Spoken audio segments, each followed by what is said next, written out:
Shalom, I'm Rabbi Jonathan Ginsburg. The shameful British boycott. Recently, a new union of British academics voted to boycott Israeli academic institutions. This follows on last year a journalistic union in Britain voted to boycott Israeli goods.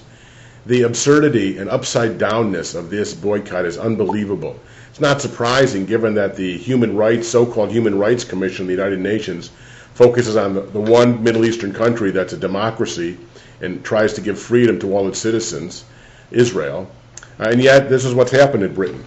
Now, to its credit, most respected journalists and scholars and students in Britain have condemned this malicious gesture. However, it's something to pay attention to. Now, we understand why it's happening.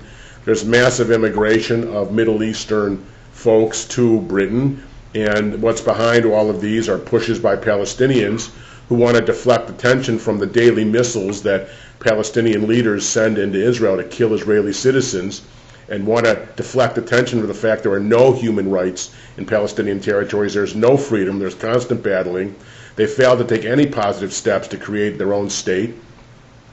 And yet, to deflect attention from all of those miseries that are self-inflicted, and to fail to make peace with Israel to have their own state, they want the world to continue to condemn Israel. Well, not surprising. It's just disgusting that these British institutions fell for it. Just think about this. Last year, Venezuela recently shut down its most independent television station. Did the British journalists cry about that? In Zimbabwe, they arrested 700 human rights workers last year. Did the British boycott Zimbabwe? Darfur, 400,000 people have died. Hundreds of thousands are being raped, being done by Arab militiamen.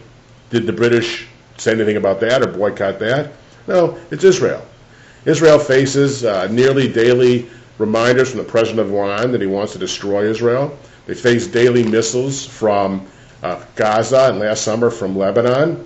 They face people that shoot missiles from churches and schools and hospitals and hide behind the skirts of their women and then cry, "Oh, the brutal Israelis." They try and protect themselves against suicide bombers. They build a fence which has been successful to keep the bombers out from killing hundreds of Israelis as they did, and they're condemned by Britain for doing that. The United States wants to build a fence to keep out workers. Israel wants to keep out murderers.